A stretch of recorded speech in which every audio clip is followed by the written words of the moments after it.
Ang pag-aasawa raw ay hindi isang kanin na iluluwa mo kapag ikaw ay napaso. Naniniwala ba kayo na kapag naging mag-asawa ang dalawang tao, kailangan nilang panindigan ito hanggang sa kanilang kahuli-hulihang hininga? O naniniwala ka na pwedeng magkamali sa pagpili ng napangasawa at pwedeng baguhin ang pagkakamali na yon? Atin pong tunghayan ng isang kwentong inilahad sa atin ng ating tagapakinig na si Grace. Atin pong tunghayan ng kanyang kwento na pinamagatan niyang Hanggang Kailan Itatama ang Kamalian. Eto na po ang paborito ninyong programa, ang Dear Mama Mia.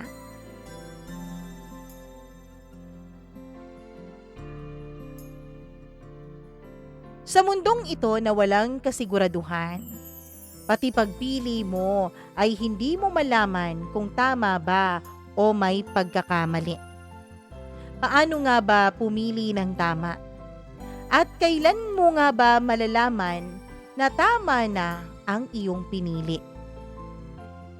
Dear Mama Mia, isang magandang araw po sa iyo at sa lahat ng mga tagapakinig ninyo. Ako po ang isa sa mga libu-libong araw-araw na nag-aabang ng mga bago niyong upload sa YouTube. Mama Mia, isa ka po sa ginagawa kong libangan at inspirasyon na rin sa buhay. Itago niyo ako sa pangalang Grace. Isa po akong sales associate sa isang malaking kumpanya. Hindi ko na lang sasabihin kung anong industriya ba ang kinabibilangan ko. Hindi rin naman yun mahalaga dito sa aking kwento, kaya i-skip na lang natin ang parting ito. Bata pa lamang ako, Mama Mia, ay matayog na ang ambisyon ko sa buhay. Kasi naman, pinalaki ako ng 2 nanay at wala po akong kinagis ng ama. Lagi pong sinasabi sa akin noon ng 2 kong nanay-nanayan na dapat unahin ang pangarap at ang pagkakaroon ng maraming pera. Tama ang inyong narinig, Mama Mia, nanay-nanayan po. Hindi ko kasi nakilala ang aking ama at ina. Bata pa lamang ako ay hindi naman inilihim sa akin ng mga taong nag-aruga sa akin sa kung saan po talaga ako galing. Ang mga umampun sa akin ay magkapatid po, Mama Mia. Magkapatid na puro babae. Nagtitinda raw sila noon sa palengke nung may isang babae na lumapit sa kanila. Bit-bit nito ang isang sanggol. Ang sabi nito ay iiwanan muna sandali ang sanggol sa kanila dahil iihi daw muna ito. Ang palengke kasi sa lugar namin, Mama Mia, ay malapit lang po sa terminal. Sabi nung babae ay babiyahe daw siya. Kaya lang ihing-ihi na raw siya at hindi niya malaman kung sino niya iiwanan muna ang kanyang anak. Ang CR kasi noon, Mama Mia, ay wala pong yung parang lock. Kailangan raw hawakan ng isang kamay at mahihirapan daw siya kapag may karga siyang bata.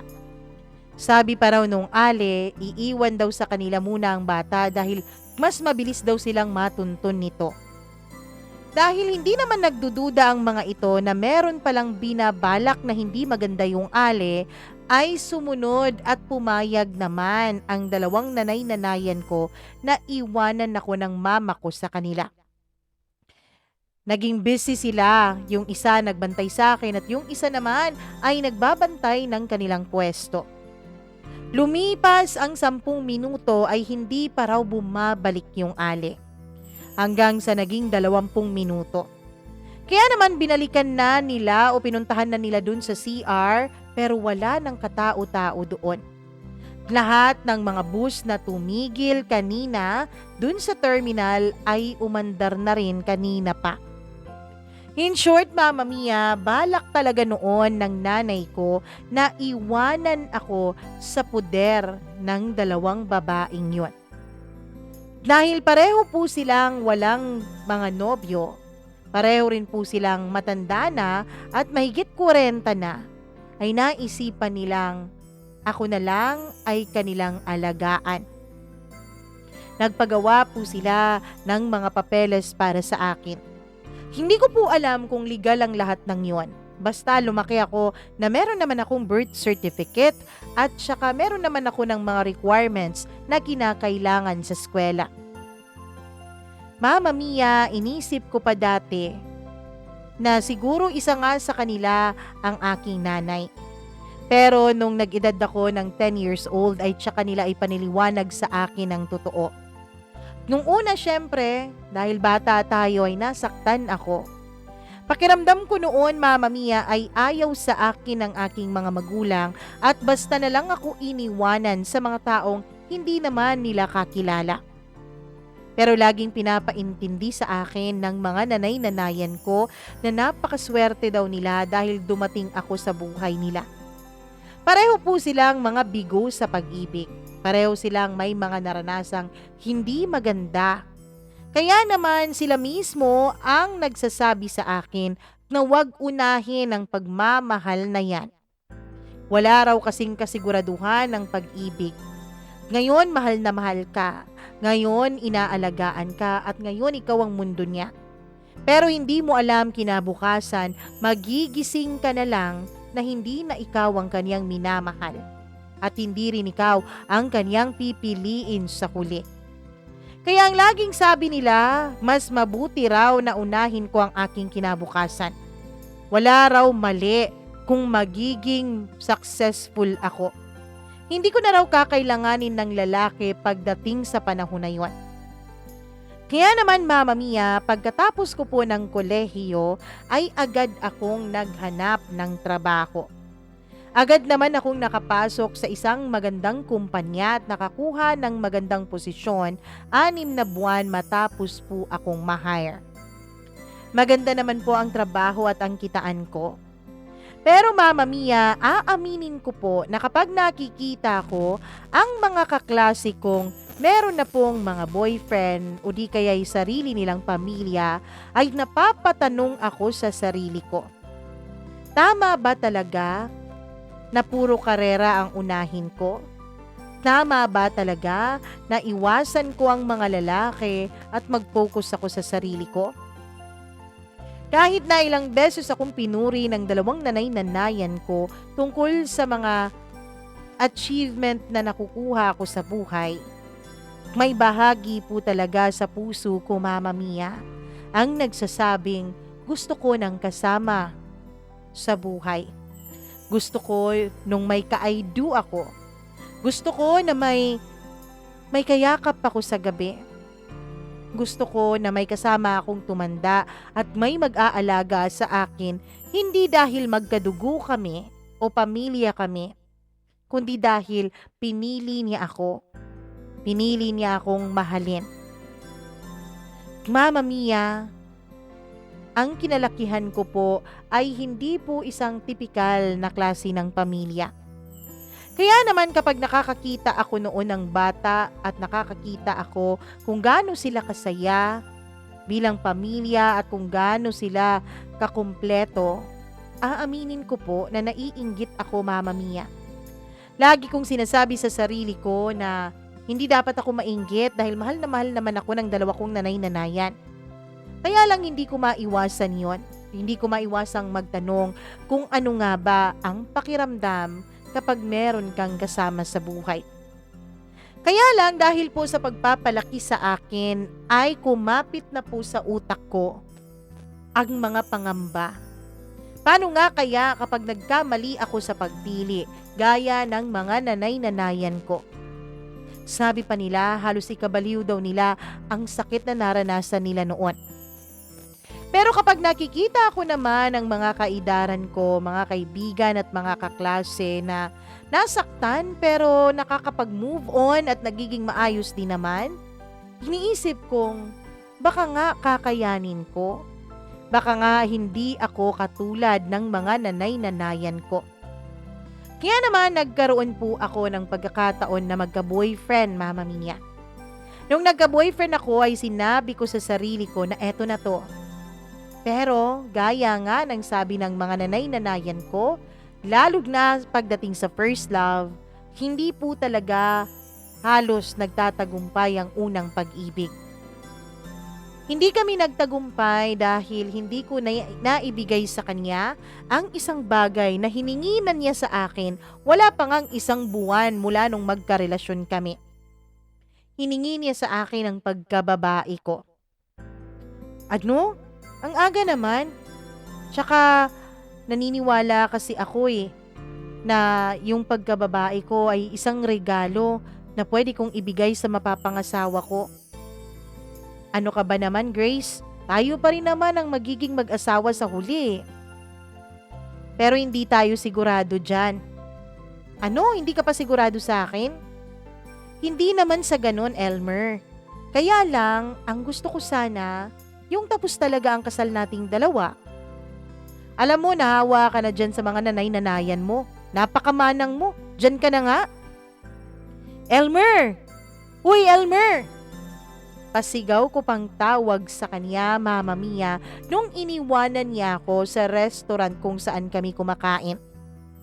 Lagi na naming napag-aawayan ng bagay na yon. 2 linggo pa lamang mula nung kami ay magkarelasyon. Nagulat kasi ako, Mama Mia, nung dinala niya ako sa isang sinihan tapos bigla na lang siyang nangapa sa kung saan-saang bahagi ng aking katawan. Sa sobrang gulat ko ay nasampal ko siya nang wala sa oras. Yun ang unang pagkakataon na nagalit siya sa akin. Pero humingi naman ako ng tawad sa kanya at syempre hinalik-halikan ko rin siya. Bagay na nagpawala din agad ng galit niya sa akin.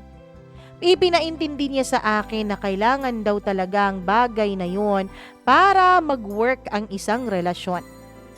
Kaya lang, Mama Mia, hindi talaga magawang tanggapin ng loob ko na merong mangyayaring ganun sa pagitan naming dalawa. Kaya ang unang pag-aaway na yon ay nasundan pa ng nasundan. Hanggang sa nung nalalapit na nga ang aming monthsary ay nagpaplano na siya kung saan namin isa-celebrate ito. Plano sana niyang magrenta ng 10 kwarto sa isang beach resort. Pumayag naman ako sa 10 kondisyon. Dapat kasama ang mga nanay-nanayan ko o di kaya naman ay ang best friend kong si Eliza. Pero ayaw niyang pumayag. Paano raw kami magkakaroon ng oras na kami lang dalawa kung meron kaming isasamang iba? Sabi ko naman sa kanya, pwede naman kaming mag-enjoy ng kami lang dahil pwede namang wag sumali sa amin ang aming isasama. Pwede kong kausapin ang kaibigan ko di kaya ang mga nanay-nanayan ko na bigyan kami ng privacy. Kaso lang ayaw raw niya. Noong tinanong ko siya kung dahil ba gusto nga niyang may mangyari sa aming dalawa, ay hindi na siya nagpatumpik-tumpik pa, Mama Mia. Agad siyang umamin na yun talaga ang gusto niyang gawin namin. Pero syempre tumutol ako. Sabi ko hindi pa nga ako handa at sana intindihin niya yon. At yun na nga, nag-away na kaming dalawa hanggang sa iniwanan na niya ako doon sa restaurant na yon. Kinabukasan ay hindi niya ako pinansin. Tawag ako ng tawag sa kanya pero hindi siya sumasagot. Hanggang sa araw ng aming monthsary. Alam ko pong late bloomer ako, Mama Mia, dahil ang mga bagay na to ay nararanasan tuwing high school ata. Nakita ko kasing naranasan ito ng mga kaibigan ko. Alam kong late na ako sa bagay na yon, pero ginawa ko naman ang lahat para lang magkaroon ng pansorpresa sa kanya sa aming first monthsary. Kahit na hindi po yon ang gusto niyang sorpresa na ibigay ko. Dahil hindi siya nagparamdam mula umaga, hapon, Mama Mia, pumunta ako sa kaniyang apartment. Nagdala pa ako ng pagkain. Sabi ko sa sarili ko, sige na nga, bibigay ako pero hindi yung todo-todo. Meron naman raw tinatawag nilang half sa bagay na yon. Yun bang pang-itaas lang ang huhubaran ninyo at walang pag-uugnay ng mga ari na mangyayari. Kaya naman yun ang akin sanang imumungkahi sa kanya. Pero Mama Mia, nung dumating ako sa apartment niya, akala ko ay saktong-sakto yun dahil nakita ko ang kanyang sasakyan sa labas. Tama pala ang pagpunta ko dahil nandito siya, sabi ko pa noon sa sarili ko. Kaya lang, hindi pa nga ako nakapasok ay narinig ko na ang mga tilian at halinghing sa loob ng apartment na yon. Sa sobrang kaba ko ay kinatok ko yun ng kinatok. Napakalakas ng pagkakatok ko, pati rin ang boses ko ay napalakas na rin sa pagtawag sa kanya. Elmer! Elmer, alam kong nandyan ka sa loob, nandito ang sasakyan mo, buksan mo to! Sigaw ko. Tapos Mama Mia, bumukas nga ang pintuan ng kanyang apartment. Doon ko nakita ang isa niyang katrabaho na kakilala ko rin. Magulong-magulo ang buhok nila at yung babae ay tuwalya lang ang tumatakip sa kanyang katawan. Si Elmer naman ay naka-boxer shorts lang noon. Alam ko na kung anong nangyayari kahit inosente ako sa bagay na yon. Agad kong sinugod yung babae pero pinigilan ako ni Elmer. Mama Mia, hinawakan pa niya ang braso ko at saka itinulak ako. Ano bang ginagawa mo ha, Grace? Elmer, ikaw ano tong ginagawa mo? Bakit nandito yung babaeng yan? Ano pa ba sa tingin mo? Elmer naman, girlfriend mo ako. Ano? Girlfriend pa pala kita? Sorry Grace ha, kasi nung iniwanan kita dun sa restaurant, tinapos ko na ang pagiging girlfriend mo sa akin. Total naman, hindi mo naman kayang panindigan at hindi mo naman kayang ibigay sa akin ang aking pangangailangan. Bakit pa kita magiging girlfriend ha? Umalis ka na nga. Mama Mia, imbis na ako yung magalit dahil ako yung naloko, ay parang ako pa po ang napahiya doon.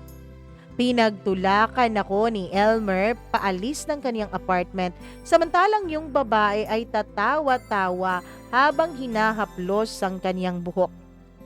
Wala siyang salita, hinayaan niya lang na si Elmer ang mangutya sa akin. Nung tumalikod na ako finally ay tsaka siya nagbabay. Bye-bye Grace, see you never, sabi pa niya. Gusto ko sana siyang sugurin ulit pero alam ko naman na siya pa rin ang kakampihan ni Elmer. Kaya naman, sinabi ko sa sarili ko na tama ang aking mga nanay-nanayan.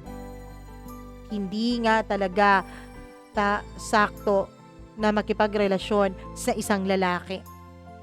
Hindi sakto na ibigay mo ang lahat ng damdamin mo para sa isang tao. Dapat lahat ng damdamin at effort mo binubuhos mo na lang sa mga bagay na hindi ka iiwanan. Gaya na lamang ng iyong karera. Gaya na lamang ng mga bagay na magpapabilis at magpapasarap ng iyong buhay. Kaya mula sa araw na yon ay sinumpa kong hinding-hindi na ako magmamahal ulit. Grabe ka naman Grace. Hindi naman lahat ng lalaki katulad ni Elmer. Ayoko na Eliza. Ayoko na sa mga lalaking gaya ni Elmer. Oo nga, meron pa rin kakaiba, meron pa rin yung mga lalaking handa kang damayan at mahalin. Ayoko na, hindi na ako maghahanap. Kung may darating, edi may darating. Paano kaya kung ipakilala kita sa pinsan ko? Ano? Oo, meron akong pinsan. Alam mo bang kinukutya siya ng lahat dahil laging pinagsasabihan ng iba naming mga tsuhin na baka bakla raw siya? Hindi kasi mahilig mambabae. Pero lagi niyang sinasabi na ang mga babae daw ay chini-cherish at hindi sinasaktan. Feeling ko bagay kayo nun. Huwag mo nga akong paglolokohin dyan, Eliza. Sige na nga, magtatrabaho muna ako, sabi ko sa kanya. Pero lumipas lang ang 3 linggo, birthday noon ng mama ni Eliza. Dahil mag-best friends kami mula high school, Mama Mia, ay kilala ko na rin ang mga magulang ni Eliza. Halos labas-masok na rin ako sa loob ng bahay nila. Kaya naman dahil birthday ng kanyang mama at merong konting handaan sa kanila, ay imbitado agad ako. Automatic yun. Ayoko sanang pumunta pero mapilit si Eliza kaya naman bumili pa ako ng cake sa Red Ribbon Mamma Mia bago ako pumunta sa bahay nila. Nagkakasiyahan na ang lahat. Nung dumating ako ay tuwang-tuwa si Eliza. Buti naman babae at dumating ka. Kala ko i-Indianin mo na ako eh. Pwede ba yun? Alam ko naman na kapag ini-Indian kita, isang buwan mo akong hindi papansinin. Buti alam mo, halika. May ipapakilala ako sa'yo. Ano? At sino naman yan? Basta, halika. Pagpasok ko sa kusina, Mama Mia, ay may isang lalaking kumakain doon sa may isang mesa. Napatingin siya sa akin. Tumingin din naman ako sa kanya at matipid siyang nginitian. Kaz! Tili ni Eliza. Eto yung sinasabi ko sa'yo. Eto yung sabi kong bagay na bagay sa'yo. Pareho kayong dalawa eh. Kahit hindi sabihin nung lalaki, Mama Mia, ay alam ko pong pareho kaming nahiya dul sa inasal ni Eliza. Eliza, eto nga pala ang pinsan kong napakagwapo pero napakaseryoso. Si Aaron. Mama Mia, matipid akong ngumiti sa kanya. Aaron, ito naman ang best friend kong napakaganda pero man-hater ata.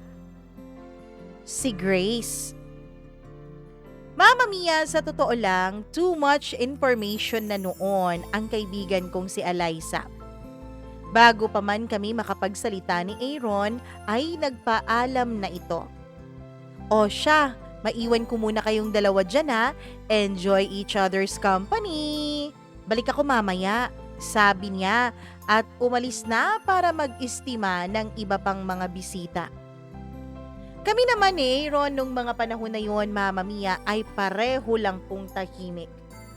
Pareho kaming halos hindi makapagsalita dahil nahihiya kami sa klase ng pagpapakilala ni Eliza sa amin.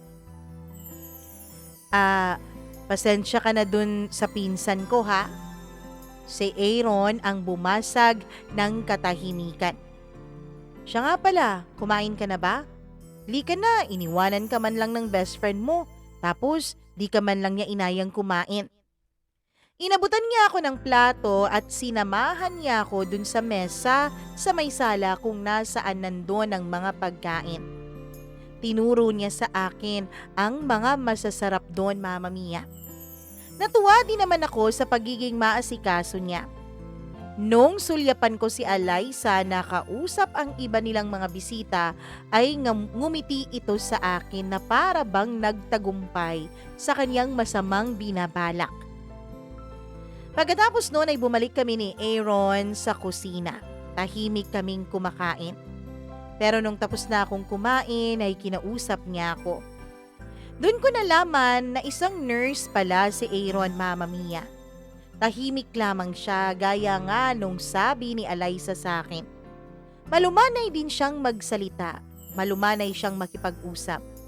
May dating. Hindi man masyadong guwapo pero may dating po siya sa akin, Mama Mia. At positive ang dating na yon. Walang pagka-arugante sa kanyang katawan. Ewan ko, nakalimutan ko ata sandali ang sinabi ko sa sarili kong hindi na ako iibig pang muli. Na hindi na ako hahanap ng isang lalaki na para ba akong naghanap ng martilyong ipupukpok ko sa sarili kong ulo. Mama Mia, nagsimula kaming dalawa ni Aaron sa isang simpleng usapan dun sa handaan sa bahay ni na Eliza. Bago pa man ang pagpapaalam ko, ay si Aaron na ang nagsalita. Tagasan ka ba, Grace? Pwede kitang ihatid. Ano, wag na, ayos lang ako. Ano ka ba naman, gabing-gabi na? Hindi maganda sa isang babaeng katulad mo na mag-isa sa daan. Oo nga, Kaz. Biglang singit ni Eliza sa usapan. Nandyan ka na pala, kanina ka pa namin hinihintay. Pag-iiba ko ng topic namin. Well, binigyan ko lang kayo ng chance na makapag-usap at sa tingin ko nag-uusap naman na kayo. Alam mo Grace, maniwala ka dito sa pinsan ko. Mahirap kapag mag-isang umaalis ang babae sa gabi. Kaya magpahatid ka na, may motor naman yan. Mama Mia, dahil sa pamimilit ni Eliza pati na rin ng mama at papa niya, ay pumayag na akong magpahatid kay Aaron. Bago pa man ako bumaba sa motorsiklo niya nung nakarating sa bahay namin, ay nagtanong na ito ng cellphone number ko. Ayoko sanang ibigay pero ayoko naman na sabihan niya si Eliza na suplada ako. Ano namang meron kung ibigay ko kung pakikipagkaibigan lang ang hanap nito, di ba? Kaya naman ibinigay ko ang cellphone number ko sa kanya. Pagbaba ko nga ng motorsiklo at pagpasok ko sa loob ay kakaibang tinginan nang binigay sa akin ng mga nanay-nanayan ko. Wala yun, pinsan ni Eliza, pinahatid lang ako, sabi ko. Talaga ba? Nako ha, mukhang umiibig ka na ata ulit anak. Nay, di ba kayo na po ang nagsabi, mag-focus ako sa career ko at wag akong maghanap ng ibang lalaki dyan? Anak, ngayon naiintindihan naming dalawa ng nanay mo na iba talaga kapag meron kang kasama sa buhay. Huwag mo kaming gayahin. Hindi naman tayo pare-pareho ng kapalaran. Baka yung sayo magtagumpay. Nagtaka ako sa mga tinuran ng nanay-nanayan ko. Ewan ko sa inyong dalawa, papasok na nga ako sa silid ko. Antok na ako eh. Sabi ko para makaiwas sa kanilang panunukso. Mama Mia, nung nasa loob na ako ng kwarto ay naka-receive ako ng isang text message mula kay Aaron. Nakauwi na ako. Salamat ha, hindi ako na-board ngayong gabi. Ako din naman ay nagpasalamat sa kanya. Kasi dahil sa kanya ay nagkaroon ng tsansa si Eliza na istimahin ang iba pa nilang mga bisita at wag na akong alalahanin. At mula nga noon, Mama Mia, ay gabi-gabi na po akong nakakatanggap ng text mula kay Aaron. Lalo pa sa panahon na yon na pang-umaga po ang shift niya. Hanggang sa naging habit na namin ang mag-text sa isa't isa. Mula umaga hanggang gabi ay nagpapalitan kami ng mga mensahe. Hindi naman po yung mga pangangamusta nung una. Mga simpleng, ingat ka lagi, kumain ka na, huwag kang magpaulan, mga ganun lang. Pero habang tumatagal, Mama Mia, ay lumalalim ang usapan naming dalawa ni Aaron. May mga pagkakataon na nagtatanong na siya tungkol sa buhay-buhay ko. Bakit? Wala bang kwento sa'yo ang pinsan mo? Wala eh. Kapag nagtatanong ako, lagi niyang sinasagot, bakit hindi raw ikaw ang tanungin ko? Kaya ayun, naging magkaibigan kami. Pasimple kaming nagtitext at nangangamusta sa isa't isa. Pati rin yung mga pangarap namin ay sinishare na namin sa bawat isa. Hoy, ano yan? Sinong ka-text mo? Pinsan ko, no? Panunukso ni Eliza sa akin isang araw na nakita niya akong nakangiti sa desk ko. Oo, makulit kasi tong pinsan mo eh. Sabi ko naman sa'yo bagay kayong dalawa. Alam mo, kapag kayo talaga ikinasal, dapat maid of honor ako ha? Anong kasal ang sinasabi mo dyan? Magkaibigan lang kaming dalawa, no? Magkaibigan ko, no? Magkaibigan pa lang, yan ang sabihin mo. Panunukso niya habang sumisipol pa siyang palayo sa akin. Napangiti na lang ako, Mama Mia. Pero tama nga si Eliza. Lagi na kaming magka-text noon ni Aaron at sa bawat good morning namin sa isa't isa ay para bang may bagong damdamin na umuusbong sa aming mga puso. Hanggang sa Mama Mia, formal na nanligaw na sa akin si Aaron. Sabi ko sa inyong formal dahil hindi po niya ako niligawan through text, through tawag, o kahit pa nga habang kumakain kami sa labas. Yes, may mga pagkakataon na noon na nag-aaya siya sa akin na kumain kami sa labas, Mama Mia. Pero hindi niya ako dun niligawan. Nagpaalam muna siya sa dalawa kong nanay-nanayan bago siya umakyat ng ligaw sa bahay. Gulat na gulat ako isang gabi nang bigla siyang dumating. May dalang mga bulaklak, tsokolate at iba pang mga pampasalubong niya hindi lamang sa akin kundi maging sa mga nanay-nanayan ko. Aaron, anong ginagawa mo dito? Takang-taka kong tanong sa kanya. Wala naman kasi kaming usapan noon, Mama Mia. Kaya nagulat ako kung bakit bigla na lang siyang dumating sa bahay namin. Hindi pa ba obvious? Aakyat ng ligaw. Ligaw? Ikaw manliligaw? Oo, nagpaalam na ako sa dalawa mong nanay. Nung tignan ko ang dalawa kong nanay-nanayan ay nag-approve lamang sila sa akin. Ibig sabihin, pasado sa kanila si Aaron. Kaya naman Mama Mia, nasabi ko noon sa sarili ko na bakit hindi ko nga babuksan itong puso ko para sa panibagong pag-ibig. Dahil nakapasa naman si Aaron sa dalawa kong nanay-nanayan, ibig sabihin ay mabuti itong tao. Ibig sabihin, pwede kaming dalawa. Mga 5 buwan noon na nanligaw si Aaron sa akin bago ko siya sagutin. Mama Mia, patatagalin ko pa nga sana pero napakakulit na ng mga nanay-nanayan ko. Napakabait daw ni Aaron, napakabuting lalaki. Bihira na lang daw ang mga katulad niya. Ano pa bang iniintay mo ha, Grace? Na baka mauntog yung tao, tapos maisip niyang hindi naman pala ikaw ang pinakamagandang babae sa mundo? Na baka may mahanap siyang iba? Yun ba ang aantayin mo ha, anak? Ma, bakit kayo ganyan ni nanay? Bakit lagi niyo na lang akong pinipilit na sagutin si Aaron? Anak naman kasi, nakikita din naman namin na gusto mong totoo tong si Aaron.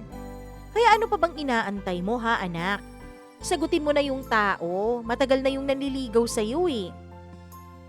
Ngumiti na lang ako dahil totoo din naman ang tinuran ng mga nanay-nanayan ko. May gusto na rin naman talaga ako kay Aaron. Actually, Mama Mia, sanay na ako sa presensya niya sa bahay. Sanay na akong nakaka-receive ng mga update at pangangamusta mula sa kanya halos oras-oras.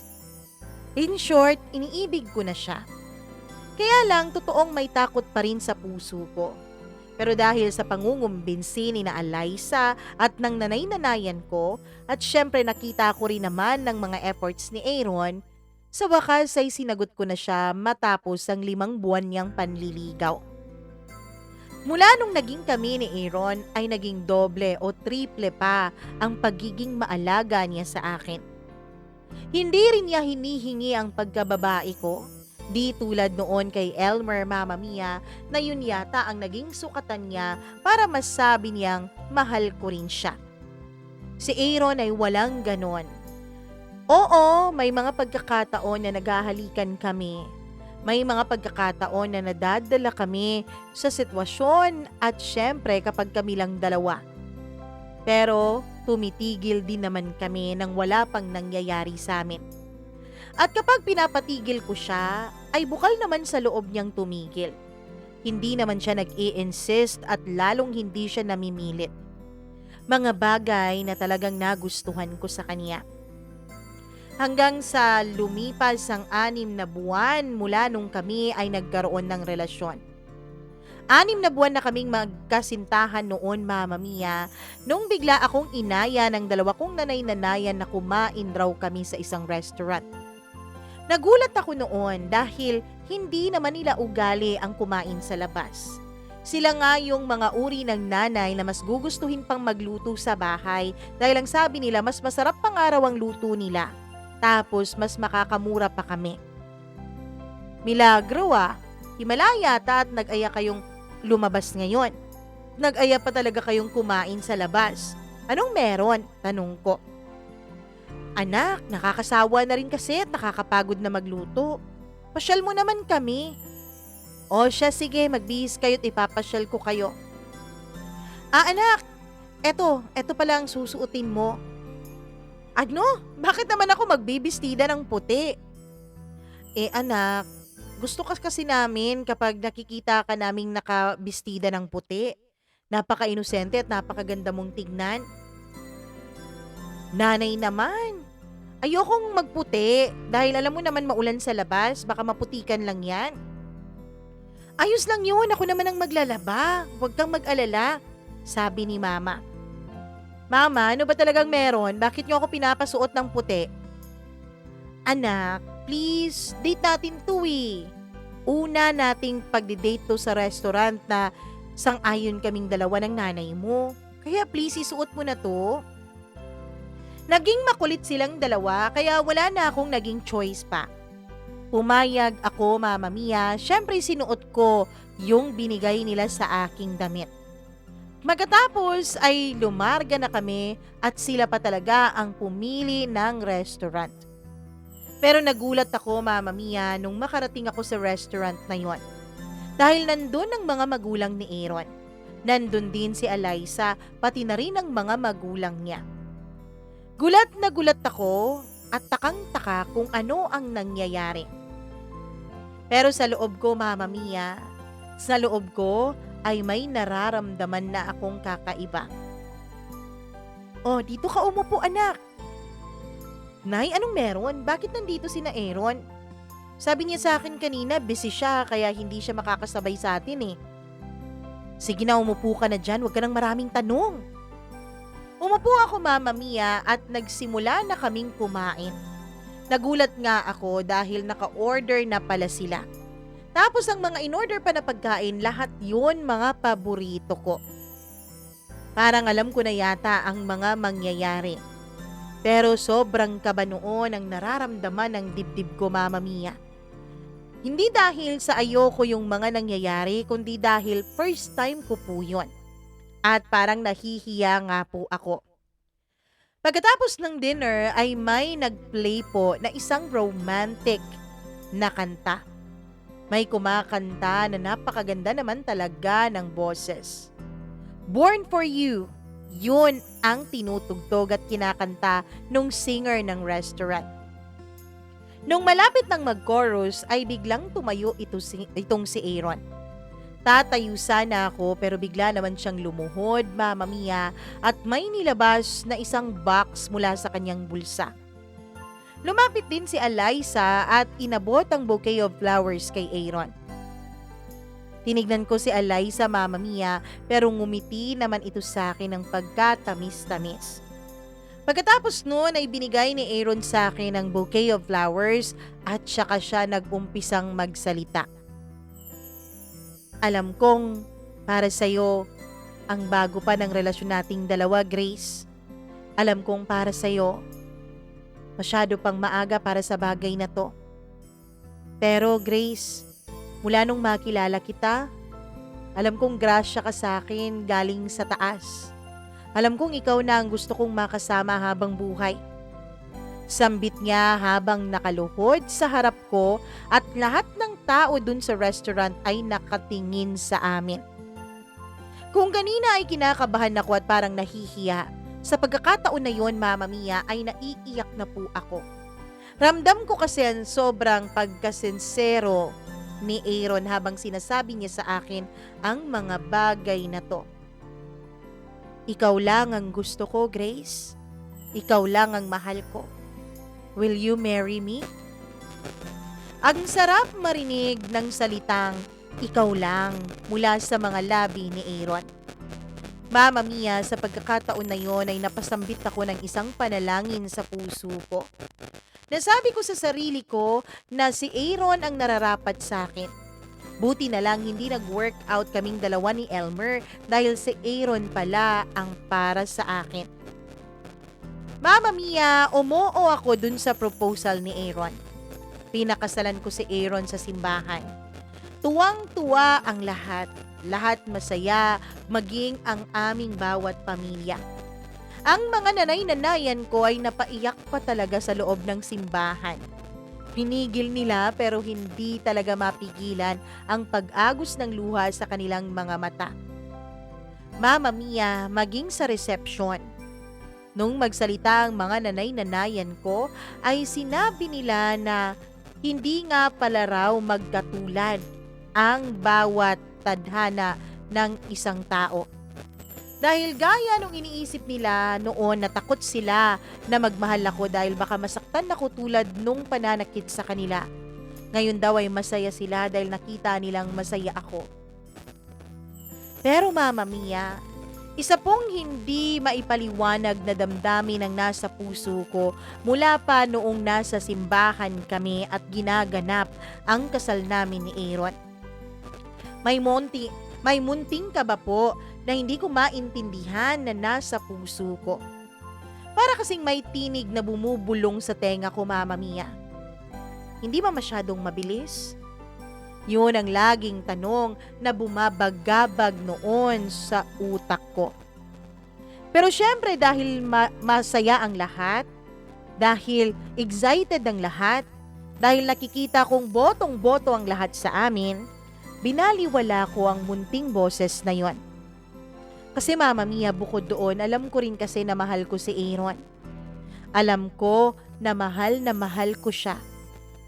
Mas pa nga ang pagmamahal na nararamdaman ko sa kanya kaysa sa nung naramdaman ko noon kay Elmer.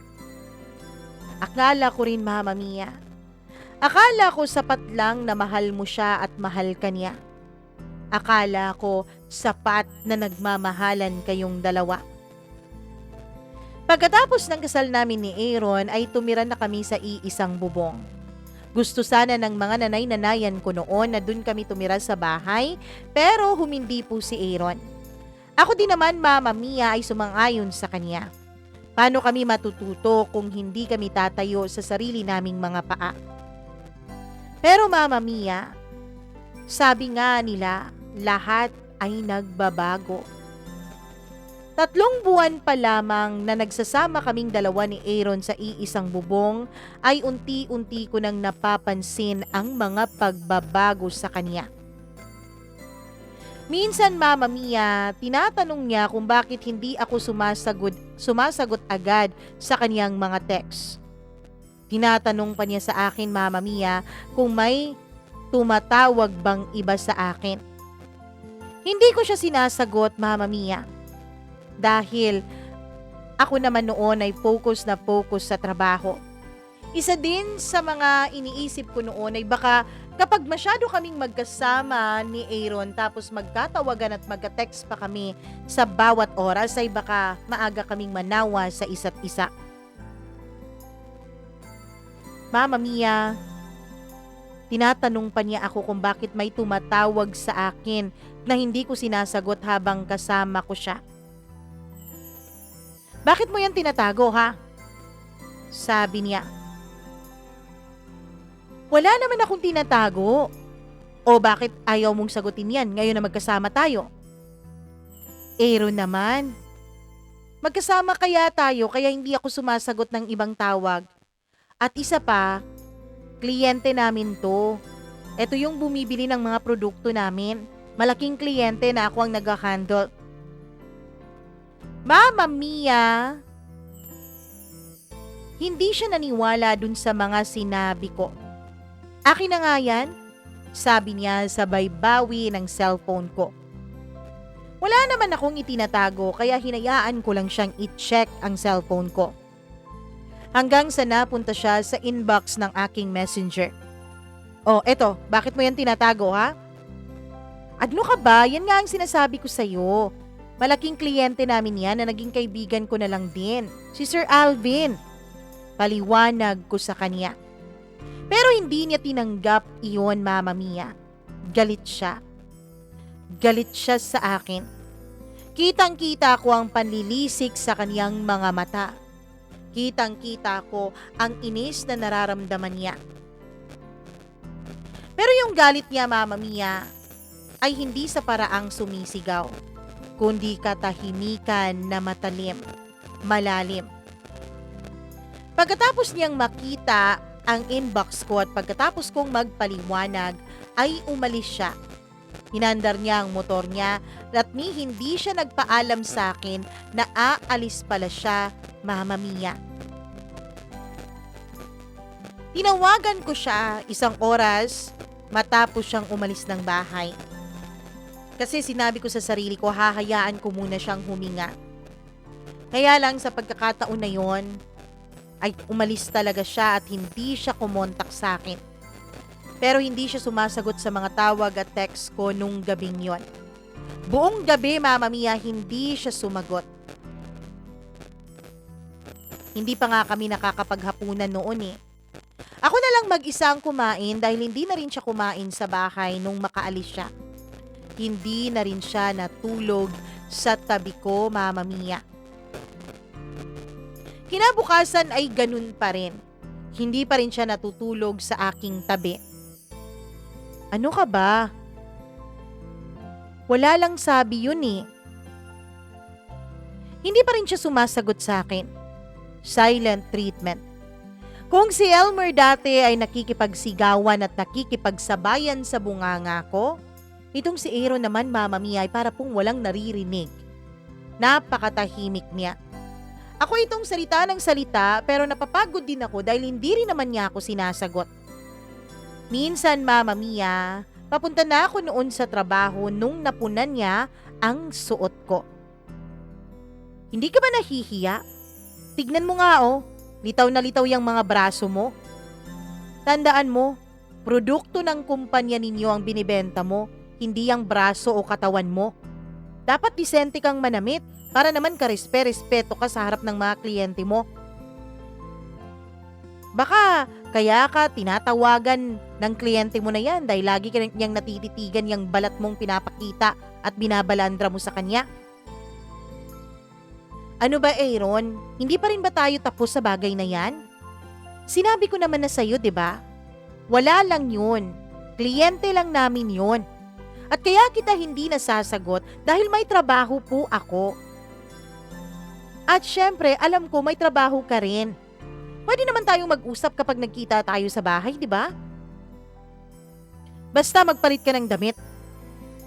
Para wala na lang ng gulo, Mama Mia, ay nagpalit na lang din ako ng damit. Kasi may meeting din ako noong araw na yon. Ayokong malate kapag nakipag-away pa ako kay Aaron o kapag nakipagdiskusyonan pa ako sa kanya. Isa pa, Mama Mia, ayaw na ayaw ko rin na madagdagan ang galit niya sa akin. Baka mas lalong hangin na lang talaga ang kasama ko sa bahay. Napansin ko na lang, Mama Mia, na mas madalas na akong nagdadamit noon ng mga maluluwag. Tapos mga kulay itim o di kaya ay kulay abo para lang hindi na mapuna ni Aaron ang pananamit ko. Para tahimik ang aming mga buhay. Para tahimik ang aming gabi at para tumabi siya sa akin sa pagtulog. Kasi napansin ko nung sinunod ko siya, Mama Mia, nung nagbihis ako nung pinunan niya ang damit ko, ay natulog na siya muli sa tabi ko. May nangyayari na rin ulit sa aming dalawa. Hindi pa rin naman kami tulad ng dati na napaka-sweet, pero at least mag-asawa rin ulit kaming dalawa. Mula noon ay para po akong nagtitiptoe kay Aaron. Naging sobrang maingat na ako sa lahat. Sa pagsagot ko sa telepono, sa pagbati ko sa gwardya sa kung saan mang mga establishment kami pumupunta, sa paglalike ko ng mga post ng mga kaibigan ko. Lahat yun, Mama Mia, dapat may basbas sa kanya. Bawal po akong pumuso, lalong-lalo na kung lalaki ang may post noon. Isa na, Mama Mia, isa na lang akong anino ng babaeng minsang masigla. Napansin ko na lang kasi bigla na parang hindi na ako yung dating Grace. Hindi na ako yung Grace na nagsusuot ng pink o pula palagi. Yun kasi ang dalawang mga paborito kong kulay. Hindi na ako yung Grace na laging palangiti at syempre laging bumabati sa lahat. Walang gender bias. Kasi Mama Mia, sa bawat pagkakataon noon, Nung mag-asawa na kaming dalawa ni Aaron ay parang kontrolado na po niya ang buong buhay ko. Hanggang sa lumipas ang 1 taon, Mama Mia. Nagiging routine ko na ang pag-iyak sa banyo habang nasa ilalim ako sa dutsa ng shower. Kasi nakikita ko po na parang nagiging diktador na si Aaron sa buhay ko. Uuwi akong pagod pero ang sasalubong sa akin ay ang mga reklamo ni Aaron. Minsan, wala siyang ulam na nagustuhan. Kapag nagluto ako ng ulam na ayaw niya, o di kaya'y hindi niya craving sa araw na yon, ay hindi siya kumakain, Mama Mia. Ano ba namang buhay to? Magluluto ka na nga lang, hindi pa masarap. Masakit po yun sa loob ng isang asawa.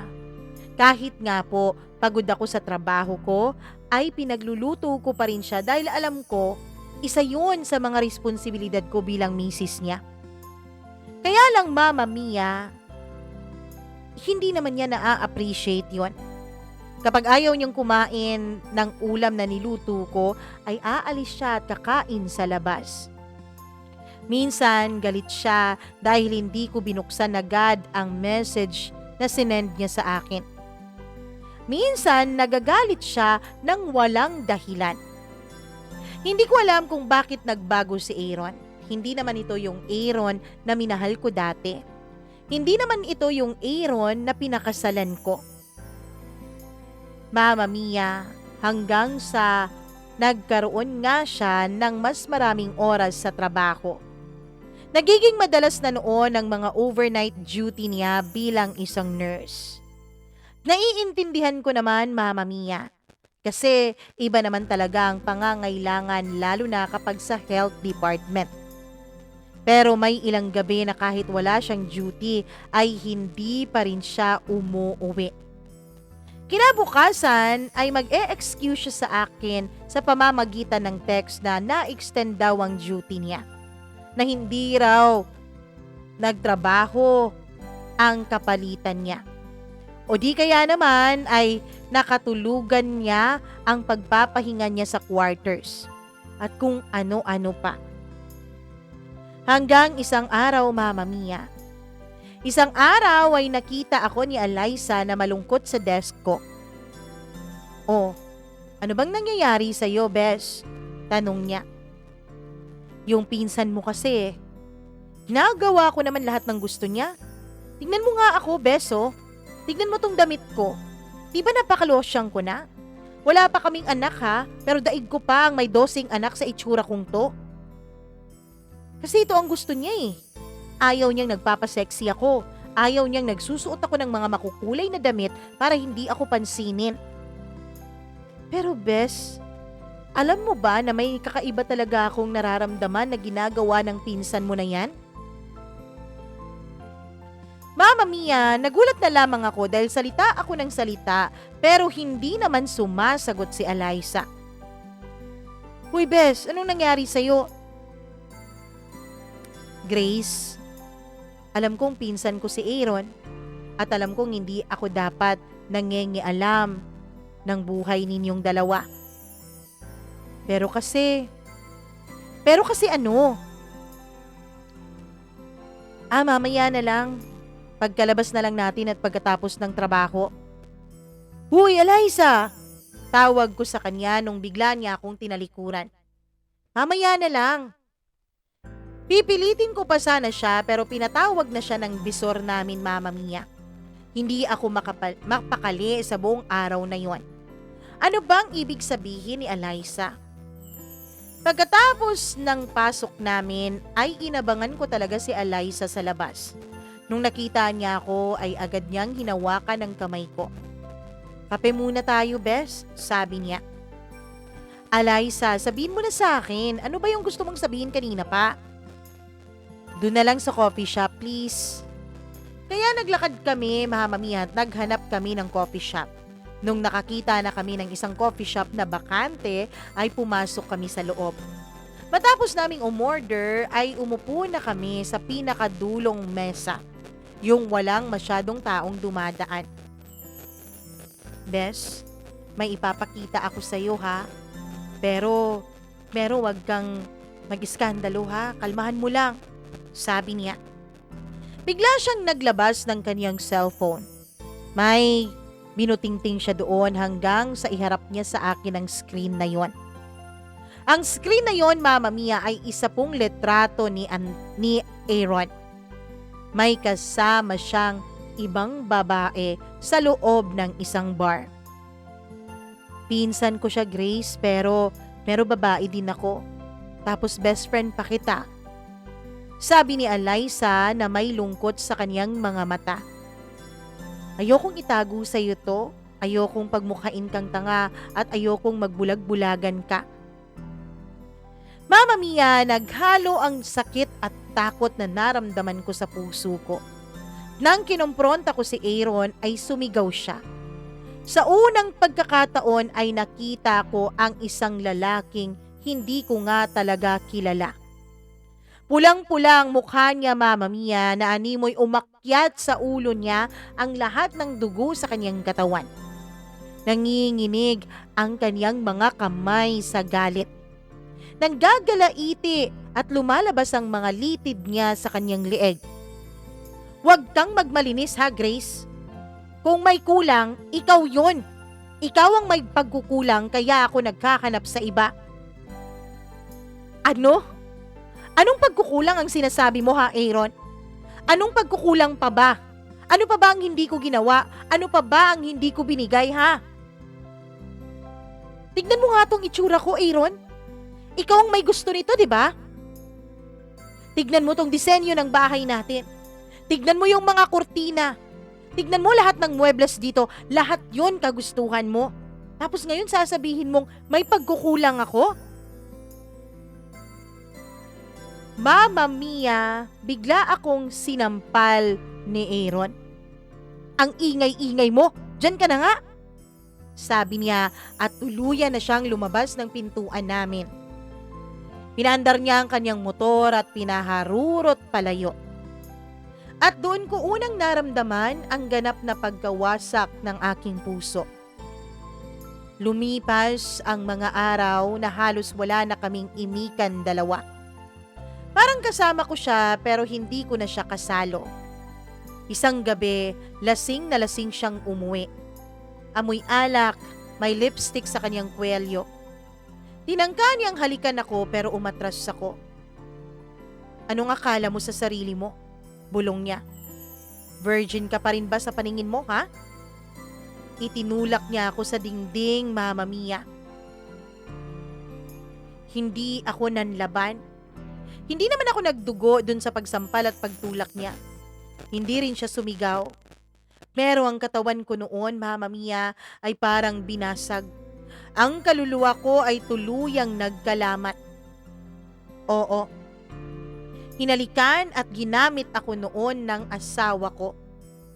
Mama Mia, diring-diri ako noon sa sarili ko. Alam ko kasing kagagaling pa ni Aaron sa ibang babae dahil halata yun sa lipstick sa kwelyo ng kanyang polo. Pero bakit kailangan pa niya akong galawin sa gabing yun? Bakit kailangan niya pang mapaghugpong ang mga katawan namin noon? Inisip ko, hindi kaya siya napagbigyan ng babae niya o baka nabitin siya? Pagkatapos na may nangyari sa amin ay natulog siya na para bang wala lang.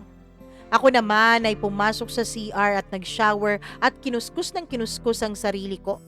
Hindi dahil nandidiri ako sa asawa ko. Asawa ko siya, Mama Mia. Pero nandidiri ako sa kaisipan na nanggaling siya sa ibang babae. Nandidiri ako na baka kumapit sa katawan ko ang amoy ng chip niyang babae. Kinabukasan ay tahimik po akong nag-empake ng aking mga gamit. Isang backpack lang, Mama Mia. Mama Mia, umuwi ako sa bahay namin. Wala doon si nanay dahil siya ang nagbabantay ng aming pwesto sa palengke. Mama ko lang ang nandoon. Nilapitan ko siya at saka umiiyak ako at niyakap ko siya. Sorry, Mama. Sorry pero hindi ko na mapapanindigan itong kasal na 'to. Hindi ko na kaya.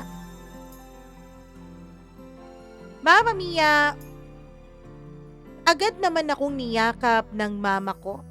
Tinawagan niya ang nanay ko at wala pang isang oras ay dumating ito mula sa palengke. Niyakap niya ako, Mama Mia.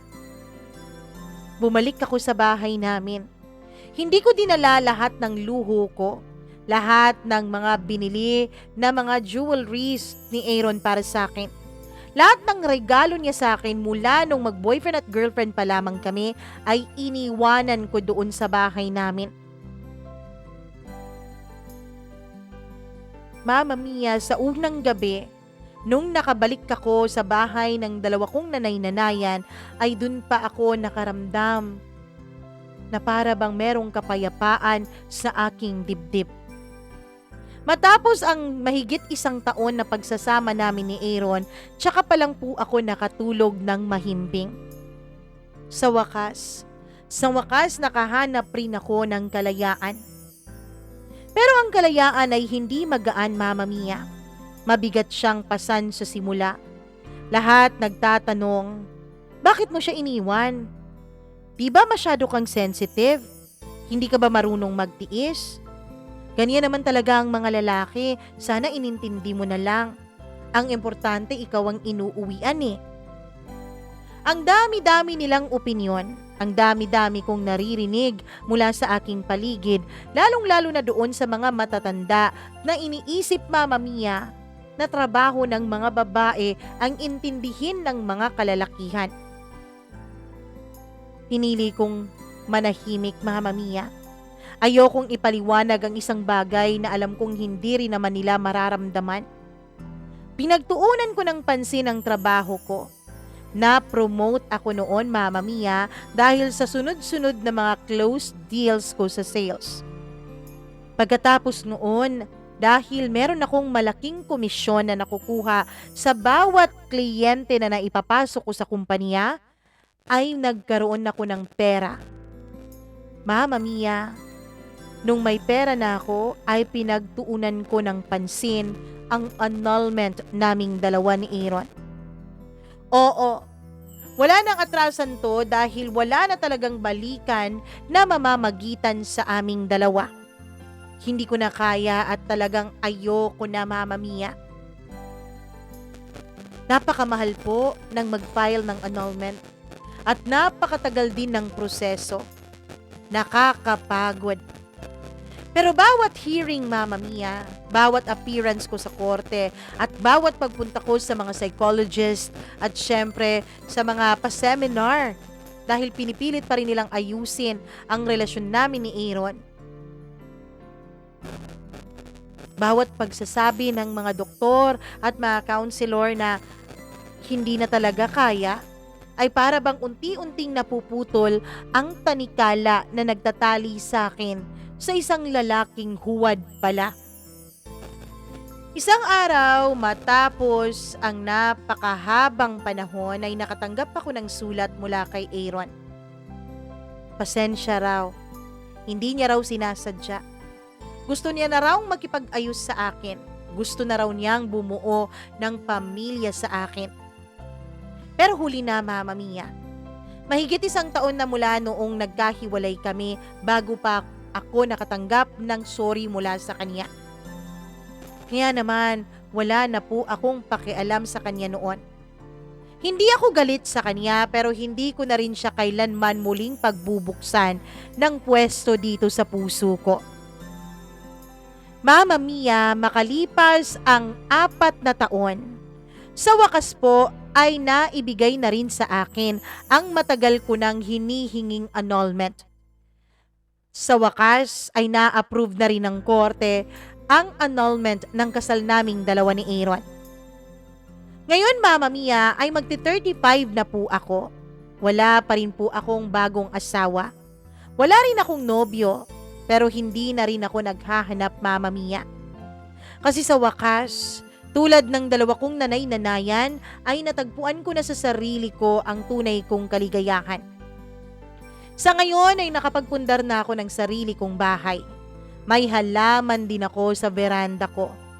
At dito pa rin ako ngayon sa pinagtatrabahuan ko pero hindi na po ako nagbebenta ng mga produkto ng kumpanya kundi nagtitrain na lang ako ng mga bagong empleyado.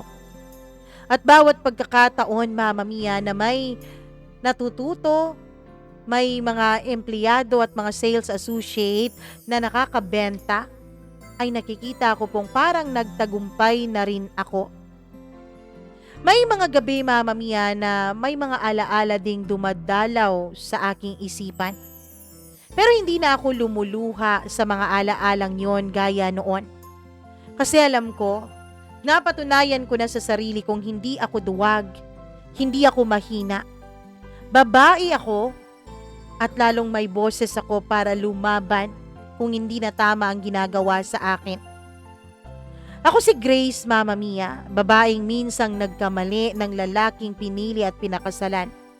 Pero babae ring muling bumangon, muling buo, matatag at muling naging mapagmahal sa kanyang sarili. Hanggang dito na lamang po at maraming salamat sa pagbibigay mo ng panahon para mabasa itong aking sulat. Lubos na malaya, Grace.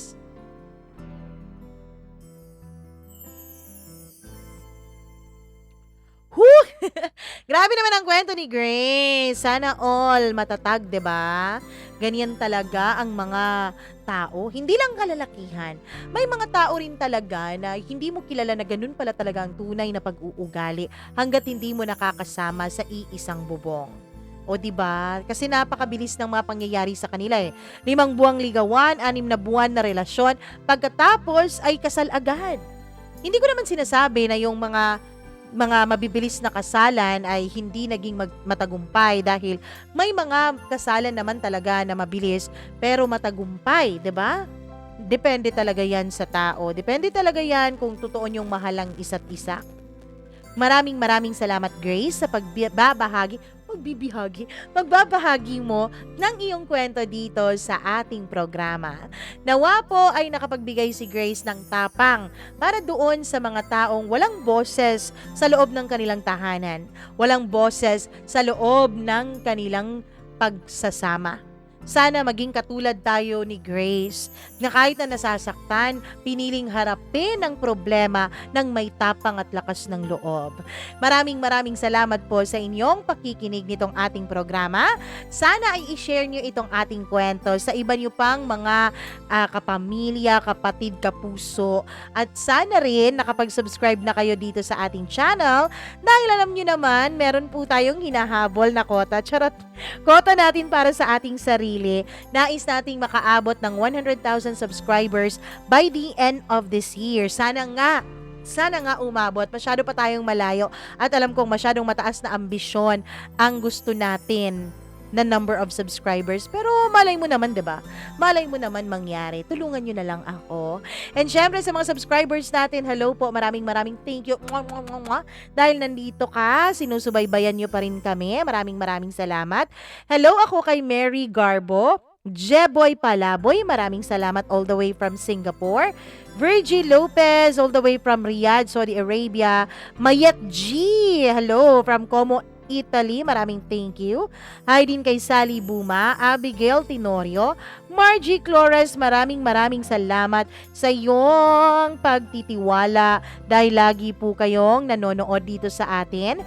Maureen Tugab, maraming thank you. Hello rin ako kay Elizabeth Lagunday, Camille Lagsikan, hi! Hello din ako kay Melcy Capistrano. Maraming salamat. Jean8864 from Iligan City. Hello din ako kay Julian Ramilo. Maraming thank you sa'yo. Ramona Gonzalez, LV Lapot, Susan Boribor, hi. Angelita Villafuerte. Hi din ako kay Annaliza Pacas, Bernadette Collado. From Saudi, ayun, background niya raw ako habang nagluluto siya. Maraming thank you sa'yo. Hello rin ako kay Clarinel Miguel, kay Gemaline Katambis, hi, Manilyn Kumawas, at marami pang iba. Oo, dahil marami po ang nagsisend sa atin ng kanilang mga pa-shoutout, pero hindi po lahat nababati sa isahang video. Alam niyo naman, marami tayo, 'di ba, na ginagawa at syempre medyo mahaba ang ating mga kwento. Maraming salamat sa inyong walang sawang pagsuporta, pakikinig at panonood nitong ating channel. I love you all so much. Salamat po talaga. Wala pong pagsidlan ang pasasalamat ko sa aking puso dahil nandyan kayo at minamahal itong ating munting channel. Kung kayo po ay may sariling storya ng inyong buhay na nais nyong i-share dito sa atin, mag-email lamang po kayo mamamiacdo0317@gmail.com. Yung email address po sa baba, yan po yun. Pero yung M sa unahan, hindi po yan caps lock ha. Ano lang po yan, maliit. Maliit. Small letter. Maliit. Small letter po yan dapat. Oo, mamamiacdo0317@gmail.com. Syempre, paki-follow na rin po ako sa ating ibang mga social media accounts. Mama Mia Cagayan de Oro or Mama Mia CDO. And meron po tayong membership dito sa YouTube. Oo, tinurn on ko po ang membership at syempre, mag-iisip ako kung ano ba talaga ang magagandang pwede nating i-offer exclusively for the members. So, ipag-iisipan ko pa yan. And maraming salamat doon sa nagpa-member. Hello, Freaky! Maraming salamat sa pagpapa-member mo. And syempre, nako, bago pa natin ito tapusin, nais kong magbigay ng haliks at yakap sa inyong lahat dahil lagi kayong nandyan at minamahal tayo. Ako po si Mama Mia. Maraming salamat sa inyong panonood nitong ating programa. Hanggang sa muli po, paalam! Ingat po kayo!